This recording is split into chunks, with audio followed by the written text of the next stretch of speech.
universal energy. But I have no reason to suspect that electric energy that I am giving off because I am alive, as any other living thing gives off. I have no reason to suspect that there's some type of message in that electric energy that can tell what I'm going to be doing next October. Oh, your consciousness is interwoven with your energy and your aura.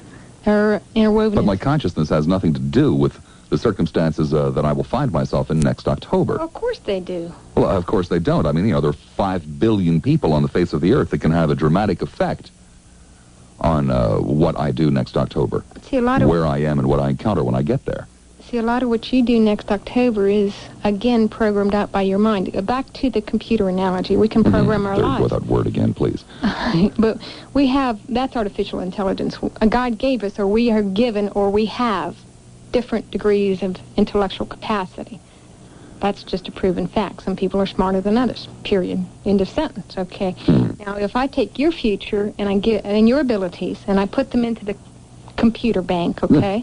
And then I manifest out your potential future. What you're going to have is maybe a better potential future or more opportunities in your future because you're a brighter person and more willing to take risks than John Doe who's plowing an acre in Kansas.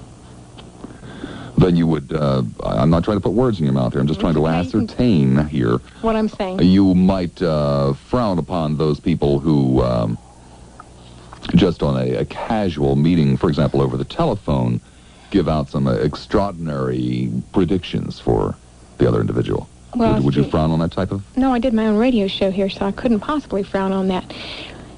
Well, then allow me to rephrase the question. Do you believe, is it your opinion, not believe, is it your opinion that many people who do that are, for the want of a better word, charlatans? I believe that people are given different degrees of psychic ability, like people have different degrees of artistic ability. I think some people have better days than others, and I think some people have more ability than others. And I believe there are some charlatans in our field.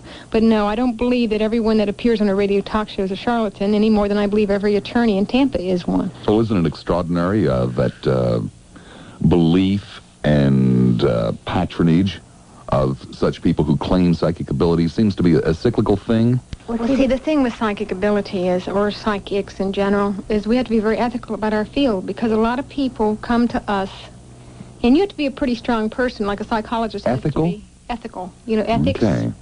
There's a whole study of ethics. It's what should you do that you consider within yourself to be proper versus what society considers to be proper and all that whole thing we could talk the whole show on. But because most of the people that come to us are in need of some type, okay? The majority of happy people do not visit psychics. Would you agree with that? Well, basically, yeah, I guess. Okay, because if everything's going right with your car... limited experience, I'll concur with that statement. If everything's right with your car, do you take it to the mechanic? If I was intelligent, I would. Yeah, you'll maintain it, right. I do have some clients that maintain their lives, and I agree with that's intelligent. They come in for their tune-ups. Okay? But I'm not.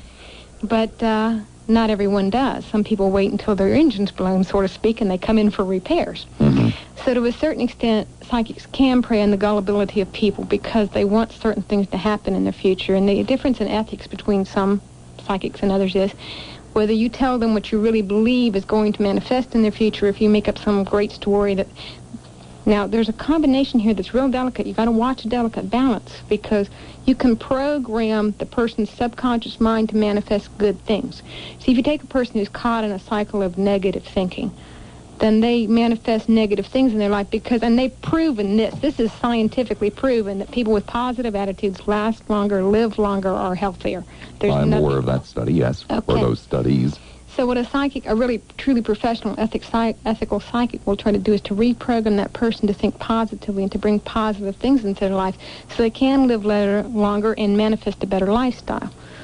Okay, I believe you to be sincere, okay? And while I'm still skeptical, I've also told you that I know of an instance or two in my lifetime that I can identify with as perhaps stepping across the line, for the, again, want of a better term. So give me a reading. Well, one thing I'll tell you is You have a lot of energy, a lot of physical energy a lot of times, and you have a very creative mind, and you think very quickly, and you get very bored with people around you because you are intelligent and you don't understand. And when you were younger, I don't know how old you are now, and it doesn't matter, but when you were younger, it was like you couldn't understand what they didn't understand about the world because it was all so simple for you. But I sit here and say that every day. Well, I never listen to your, no offense, but I don't listen to talk radio. Okay, bring in the next psychic. So I wouldn't know. Another thing about you is you really enjoy life, and you work at enjoying life, not in the sense that people work at having a good time, but you explore life like Indiana Jones would explore the jungle. And you okay, but again, I'm sitting here, and you can probably see the twinkle in my eye as I'm toying with you. Well, I won't look at you. You want me to turn away from the microphone? No. But we can put blinders on. But I'm we're going through this step by step, and these are things you asked me. Okay, so please continue. As far as a career is concerned, if you really want me to be honest with you, I don't feel you'll continue with radio forever, and I don't see you going into TV either. I think you're going to go into something where you do writing and traveling, but it's not behind the scenes of the radio. It's more like you'll be into some kind of print journalism, like U.S. News, World Report, but it's not that because it's not news. It's more like personality profiles of people, like People magazine. Or it could be that you do TV. Lassiter writing for People magazine? Well, or you could do TV in the sense like Oprah Winfrey does a talk show, but it's something that's like personality profiles of people because you're very good at judging people's character, their intellect, and you have an instinct, like animals have instincts for people's character. You could tell a person, 10 yards away whether you could trust that person with money or not. So you're going to use that eventually. Now, you may continue with radio, but I don't feel like you will, and that's going to be your choice because I feel... Well, what do you mean by continue? Are we talking 6 months, 10 years? I was just going to tell you. Oh, okay. That's okay. I feel like in 2 years, a year and a half to 2 years, you're going to reach a career crossroads. That's what I call them. Mm-hmm. And at that time, I think you're going to choose to do... It's related to what you're doing now, but it's in a different area. And I think you'll be quite productive about it. And there's two things that you're going to like about it. You want more free time than you have now. I mean, I know for radio you do pretty well. You don't work a 40-hour week.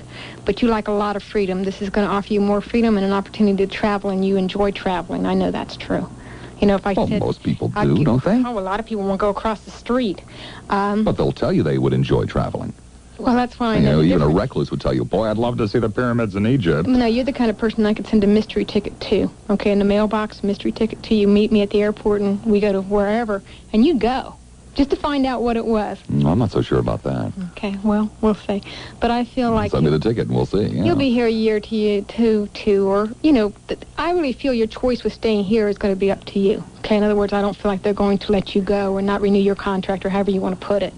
And I feel after that period of time, you'll do something that's related to this, but something that, how can I put it, reaches more people. Okay, this reaches a certain geographical area. Mm-hmm. That's it. I mean, if you go to Topeka, Kansas, you're not going to hear us. I feel like you're going to be on something that's not international now. I'm not going to, it's more like national. So I do feel like you'll do something national with the talk or printed type of format that deals with people's personalities and exploring the minds of people because you love to pick people's minds, even people that you just go out to dinner with. Let me pick this person's mind. Don't you? Well, of course I do, but... Well, okay. But again, if I come in here and sit and do this for a living, why wouldn't I not do that, in essence, as a hobby, an avocation, whatever? Well, you asked me, that's what and also, by the way, I feel that you like to work against the odds. In other words, if something comes too easy for you, you don't really enjoy it. You enjoy challenges in life, and you always have. What about next April? Why, did somebody tell you something was going to happen next April? Yeah, last week, Psyche. I know who you had on last week. She's a nice lady. See, again, you'll reach crossroads. Now, I don't know what she told you, and I definitely am not on the air to, say, agree or disagree. No, I'm not trying to put you in a bad position. It's just that since, I was told last week next April's going to be big, I just thought I'd check it out with you. I'm not really trying to discredit anyone or ask you to. It's just that maybe in April you'll reach a mental choice. It's like I have a particular person who comes to see me, and I told this person they get a promotion in October. They called him in October and told him in November he'd be doing something different. So you can see, that's another thing that we run into trouble with. There's the mental plane, the plane of thoughts, where thoughts exist. And telepathy works because At one time or another, you must have had some kind of telepathic Extraordinary. experience with somebody. Just extraordinary and unexplainable. Okay. It was a dream. Came in a dream. Well, tell me about it. Well, okay, I've bored the audience with it 4 or 5 times, so I'll make it as brief as I can. I was out one evening with my first wife. We came home. We turned on the television just for, the background noise. A tennis match happened to be on. We were talking about something else. I'm not a tennis fan, especially back then. Even today, I'm not. And during the course of the conversation, out of the corner of my eye, I saw them flash on the screen live. I know for a fact it was Jimmy Connors. I believe the other player was Bjorn Borg. And they gave the score. And I don't recall which player was ahead because it just didn't really register with me at the time. It doesn't really make any difference in the story. And I just casually turned to my wife and said, that is not true. I've seen this tennis match. This is not live. That's a tape. And so-and-so wins by such and such a score. And we went on with the conversation, and suddenly it dawned on me it was live. But I knew I had watched that tennis match in a dream 2 nights, 5 nights, 6 nights, 6 months before. I don't know when. But I was quite correct. And, it's no explanation. I have no explanation for it. Nothing like that has really ever happened before or since. So, at some point, I crossed over that line, stepped ahead in time. So I accept that. Let's see, your subconscious mind's active when you're sleeping. Everybody dreams every night in a variety of different types of dreams. Some of them are precognitive. What you dreamt was precognitive. And our subconscious mind is, in my theory, touching into a higher mind or time tracks or however you want to say it. We're not really sure what time is yet anyway. We just know we measure it because the sun supposedly, quote-unquote, rises and sets. Of course, it doesn't rise and set. The Earth revolves on its axis, and, it appears to rise and set. But what you did was contact what you want to call a window in time. I think you like that phrase. And because just don't know any better. You contacted a future window in time, you could see the outcome before the event actually, or as the event was occurring, it triggered your subconscious mind to remember the outcome. Okay, tell you what. Anytime. By the way, what about April again? Is that good, bad, and different? I think you'll make some decisions in your life in April, and then you'll manifest the changes you want. Make decisions in my life every day. Some are more important than others, like having children is an important decision that definitely changes your lifestyle, buying a house. Yeah, we make decisions every day, but whether we decide an Egg McMuffin or a French toast sticks is a lot different than whether we sign on a contract for a house or buy a car. Well, before I go to the phones, there is the entire reason I do this has really nothing to do with myself or my career. I've got a dog, Sophie, Basset Hound, about 18 months old. Bad. Any hope for Sophie? Well, what do you want to know? Would she going to get on your better? Shoes or what? Is she going to get better? Better at what? Well, become a buddy as opposed to an enemy. Well, will there be harmony in my household with Sophie? You interact better with your dog? Is that what you're asking me? Yes. Well, I guess like people, as they mature, you interact better with them. Okay. Mayor Long, I'll be real honest with you. The basic reason... I'm not pretending to be a psychic, Bob. Well, no. But let me answer your question. The basic reason I normally go out of my way, if you have been listening to my show for any period of time, to get people with whom I'm diametrically opposed or to get people to have some fun with. And when it comes time to doing psychics, most of the psychics I have done have been what I would put into the category of being kooks. And in my own demented way, I will usually put somebody like that on the air to hopefully point out just who and what it is that they are and precisely what it is that they're doing.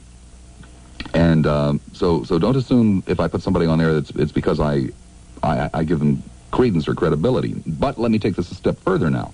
I am somewhat impressed with Diane Chamberlain. I'm very impressed with her ability to read personalities from just a handful of words and then sit here and say, well, yeah, that's right. I can hear it. I hear that there.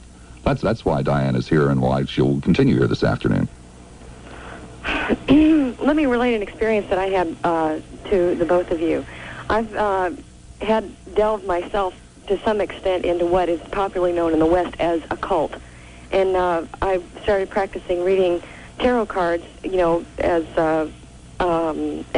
passing interest. Actually, it's not passing. It's just my own involvement is passing.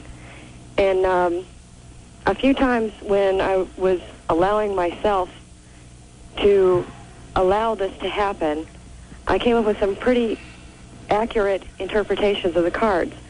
Now, I've had friends that I hang out with a relatively intelligent crowd, and always have, and I had friends that said, well, you know, these cards, they're arbitrary, they're vague, they can mean anything. Mm-hmm. But what's important is that when you're doing this thing, you're the one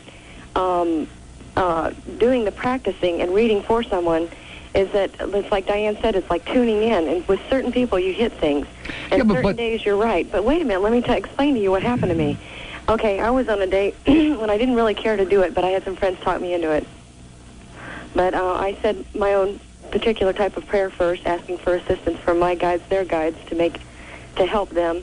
And I said I read it, I just let it come. It just came out. It wasn't like previous thought. I didn't sit there and think about it and think about what I knew about these people. And I told this person sitting across from me that she had a card which indicated fertility and also a card which indicated heartache. And that doesn't mean anything in particular except for what came from me was that I believe you're going to become pregnant and you're going to end up aborting. Or rather, I said there'd be heartache and there'd be breaking up. And later on, she came back to me 2 weeks later, said, I found out I'm pregnant. She was in tears, and I've decided to abort. My boyfriend's going to leave me because she was in the military and wasn't in a situation where she felt like she could have a baby. But I didn't anticipate that of her. I thought she was a lot more emotionally weak than that. You know, I didn't think that she'd be the type that would give in and make a life decision that on the basis of career. I thought she'd make it on emotional levels, you know. And it was really creepy for me, and that kind of scared me away from it because, you know, everything that I'd ever said before was basically very positive, and I didn't feel good about telling her bad news, you know. The way that I learned to read tarot cards was that you never tell someone bad news. If it's negative, you try to find something positive out of it, and you tell them that. And that was my instance. I also have had other experiences that tell me that it's a real thing. That's like well, Mary, I'm vaguely familiar with tarot cards, and do you really and truly believe that you can sit there and shuffle 50, 60 cards and lay them down on the table across from another individual, and that the future, the past, the present will be, told? Do you really believe that? Well, I think that you brought up a couple of interesting facts which do play directly in with this. What you're looking at is things from a stupid person's point of view, Bob. When you take into account things like you mentioned earlier about IQ tests, what if you take it now, you take it out for now, things can be different. And it's the same way when you read people, or whatever type of psychic talent you've got or supernatural talent you've got, you have to understand that what you say, nothing is carved in stone. We're all granted with free will. 2:33 the time. Diane, a point of order here. Not to put you on a hot seat or anything, but just something I'm curious about. During the break, right before the last call, we were chatting. Just as we came back, you asked me a question. Do you have any children? Which was half on the air, half off the air. Went to the call, spoke to him, 15, 20 seconds, said, you're going to move to Utah or Wyoming, I think it was. Well, Colorado, Nevada, could be anywhere. Okay, well, why didn't you know if I had children? I mean, you've been in this room with me now for some 2.5 hours. How can you talk to him for 15 seconds and tell him he's going to move to Utah and not know that I didn't have children? Well, for one thing, you said you were a house husband. So to me, that implies a variety of duties. So you do play the odds? No, I mean, I don't know. Let's just say the jury's out on that. As far as that's concerned, I would assume that if you were staying home and watching the house, you must have more than a house to watch, so therefore you would have children. But I wasn't in the psychic mode. Psychics don't always think as psychics. Just like I don't wear the same dress every day. I have my discursive intellect, which I've learned to use, thank goodness. Keeps me from falling down the manholes of life like I used to. And I have my psychic cap. So it's like a person wears a variety of hats. Like an attorney will have a different profile when he's in court than he does at home. Mark in St. Sure, that was easy. The guy spends all day sitting around the home, on the phone to talk shows. Of course he's not going to get rich. All right, Bob. Second question is, I'm an inactive member of the Air Force Reserve, and I was curious, do you foresee me being reactivated in the case of a war? Well, I don't think we're going to have a war in the immediate future. If there is a war, it'll be in the Middle East, and it won't be for 3 more years, and I think by then you'll that, you'll pass the age thing or there'll be other factors. So 3 years is too far to predict, okay? 3 years. Okay, and the third question is, I've been dating the same girl for about 6 months now. Do you foresee any possibility of marriage? Now, to be honest with you, not right now. And there is a free will thing here. This is not like a destiny thing. I think the two of you will get much closer. There will be a discussion of marriage, and if you do marry, excuse me, you get much. 4 years. Oh, I thought you said you're dating somebody. I'm confused. You've confused me. You're incorrect. Well, what did you just ask me? I guess you're just a good listener, right? What did you just ask me? Well, What did he just ask me, Bob? well, you're correct. He was trying to stump the psychic. Oh, Let's okay. go to Debbie in Pinellas Plain. Does that happen to you often? People try to stump the psychic? Oh, of course. And by the way, as far as the war issue is concerned, a lot of it depends on the politics of the administration that takes the reins. Well, let's go back to the last caller because, he first of all said, you were quite correct. He said he was dating this girl for 6 months. How's it going to work out? And then he says, you're crazy because I'm not dating anybody. I've been married for 4 years. Well, why did you start getting vibrations about this relationship that he told you of that doesn't exist? Well, it's like, okay, for the first thing is I'm on the air and I'm working through the voice, so I have to assume, like an attorney assumes, that the person's giving me the right information and not lying to me. Say I was an attorney on a case, and the person told me that they did not commit the murder, and they actually had. And I based my case around the fact that they did not commit the murder, when in fact they had enough evidence that prosecution to prove. So you're going they on had intuition, not necessarily on fact. Oh, yeah, you're going in a combination of intuition and fact. Because a caller or two previous to that, you said something about, Well, they weren't trying to mislead me. I'm not telling you what you want to hear, I'm telling you what I'm told. Right. So why, whoever is telling you these things, why did he lead you off in the wrong direction with that last caller? Well, simply because I have no reason to assume he's lying to me. No, whoever is telling you. Remember, I can only give to you what I'm told. Okay. Implying that there was some It would be external force here giving you the answers. Okay, it would be like if the police are looking for a person who fits my description, they stop me. Okay. Because fits my description, they'll stop me because they'll assume that a 5'2", blonde-haired, blue-eyed person did this act. But if they're looking for somebody that fits your description, they're not going to stop me, right? Do you see what I'm saying is that you get a certain vibration or a certain description or a certain line on that person, and when that person tells you they are a certain thing, there is no reason for it to assume that they're lying to you. In other words, if the cop came... By the way, if it's any consolation to you, he held on for 54 minutes to do that. By the way, if anybody does want to reach me for a private consultation, I can give them the number. I was just about to ask you. You should have known that. But people will come to me and say, how come the law of creative visualization doesn't work? I make $20,000 a year and I went to Taj Mahal. I said, well, you're over-exceeding. Well, I'd still like to know, why if you can tell somebody's going to move to Utah, you can't tell me whether this chair is in my future.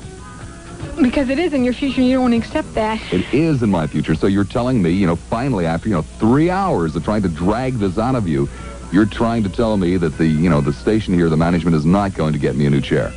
Is that what you're telling me, Diane? Not the chair you want. Not the chair I want. Now, we're hedging again. I don't understand. Psychic Saturday continues after the news at the top of the hour. By the way, where do you live? I'm in Port Charlotte. Don't they have a long-distance line, Bob, to Port Charlotte for student No, they No, don't. they don't? Okay, well, Otherwise, I'd be calling Bob every day, but I can't afford it.